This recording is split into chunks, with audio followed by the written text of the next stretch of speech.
Well, hello, guys. A short little presentation here, a little bit about how FDR, what he did to try and change things around for the New Deal. As you probably know by now, FDR won the election of 1932 over Hoover. And of course, FDR had very, very different views of the role of government in relation to the economy. Remember, Hoover said that he thought it was the private sector's role to help out the needy, and that the government should not get involved in directly helping out individuals. And of course, the amount of suffering as a result of that was very, very real. Hoover, of course, as we just mentioned, said to be limited as possible, but FDR felt that the government has a social duty to help solve economic problems. One of the things that FDR is interesting to know, in 1921, he was stricken with polio. And of course, as you know, Jonas Salk of the Salk Institute, right here in San Diego, across the street from UCSD, actually came up with a vaccine. That's why we don't have to worry about polio in the United States anymore. Um, However, he did keep that a very, very well kept secret that he had very, very difficult time standing. FDR won the presidency. The 20th Amendment, of course, had not been passed yet, and the 20th Amendment states that January 20th is the date which the new president takes office, and that is still the case to this day. It didn't always used to be that. And think about it, the election is in very, very early November, so you have all of November, all of December, and then 3 weeks or so of January. So you have roughly a little bit less than 3 months to get up to speed. Before then, though, before the 20th Amendment, the president would not take office until March 4th. So instead of having 3 months, you have up till, of course, November, December, January, then February, an entire extra month of just to do nothing.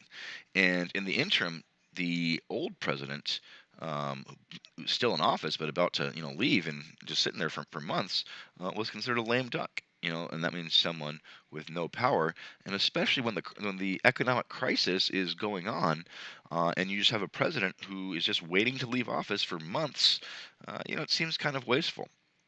Well, during this transitional period, the banking and economic situation began to deteriorate because you had a president, again, who was a lame duck, who was on his way out, and no one was really going to get behind any program of a president who was not going to be there for a long time.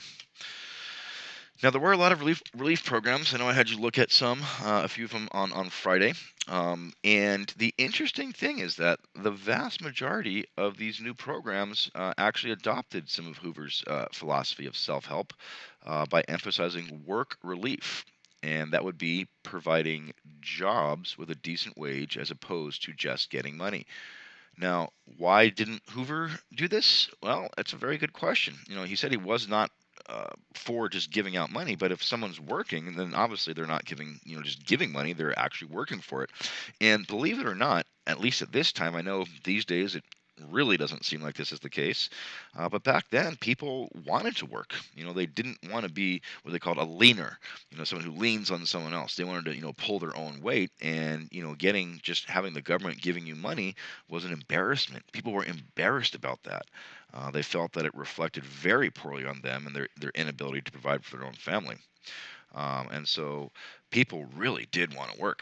And so creating job opportunities was a fantastic thing. And one of the things, the most popular one, was a civilian, or one of the most popular ones, Civilian Conservation Corps.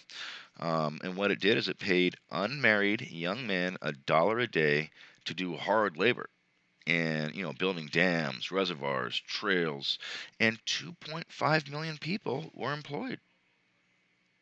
Pretty successful. The Public Works Administration, the PWA, spent 3.3 billion on public infrastructure. Infrastructure, things like dams, the Grand Coulee Dam, the Triborough Bridge, which goes, of course, from Queens to Manhattan and to the Bronx.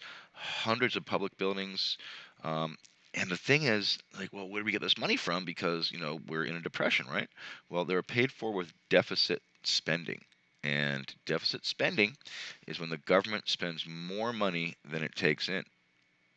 The government can get money from loans or bonds. And of course, bond is a sort of long term loan where You buy bonds, the government gets money right then, and then promises to pay you back with interest somewhere down the road. Well, as time goes on, and various New Deal programs came to take hold. The Great Depression began to lessen slightly, not a huge fix, but began to lessen slightly. So the limited success of the New Deal, and when we say limited, it certainly provided people with much needed relief. But the reason why they say perceived success in New Deal programs, and some say it was a moderate increase in the economy, which was just a natural cycle.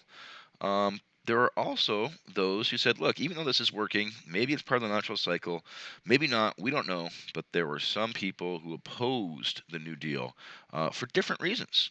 Some felt that it was going too far, meaning that it was too much intervention, too much government intervention in the economy. And others said, look, not only the economy, but you're giving the government way too much control over everyone's daily life.